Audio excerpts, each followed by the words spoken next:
Friends, नमस्कार। सभी भारतवासियों को नमस्कार।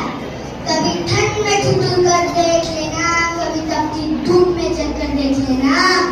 कभी ठंड में ठिठुर कर देख लेना, कभी तपती धूप में चलकर देख लेना।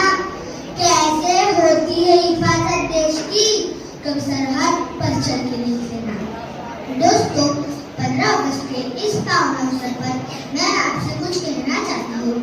अगर मैं ये कहूँ, हमारा भारत देश एक जमीन का टुकड़ा नहीं, एक जीता जागता राष्ट्र पुरुष है, तो इसमें कोई आशंका नहीं, क्योंकि हिमालय उसका मस्तक है तो गौरी शंकर उसकी शिखा है, कश्मीर उसका किरीट है तो पंजाब और बंगाल उसके दो विशाल कंधे हैं, विंध्याचल उसकी कटी है तो नर्मदा उसकी करनी है, पूर्व और पश्चिमी घाट उसकी चमगाए है तो कन्याकुमारी उसके चरण है और सागर उसके पगपगाने हैं, बालू उसके काले काले मेघ कुंडल केस है और सूरज और चांद उसकी आरती उतारते हैं।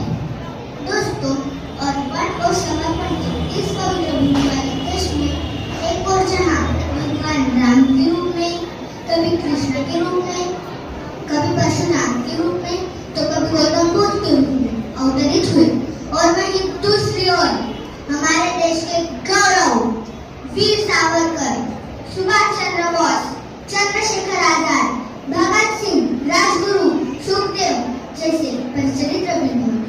साथियों, इतिहास गवाह है, जब जब हमारे देश में मुसीबतों का पहाड़ आया, तब तब ऐसे महापुरुष सामने आए और उन्होंने अपनी पवित्र भूमि के लिए अपना लहू बहाया। इतना सब होने के बावजूद हमारी भारत माँ ने 200 साल तक अंग्रेजों की गुलामी की, फिर एक नया दौर आया आजादी के संघर्ष का। हमारे जवानों ने अपनी जान न्यौछावर करके हमारे देश को आजादी दी।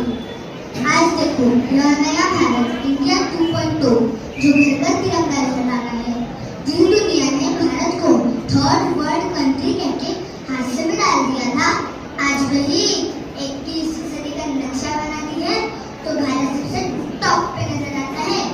और क्यों ना नजर आए मेरा भारत, जब हमारे पड़ोसी डायग्राम बना रहे थे तब हम चांद की मिट्टी चूम कर लौट आए।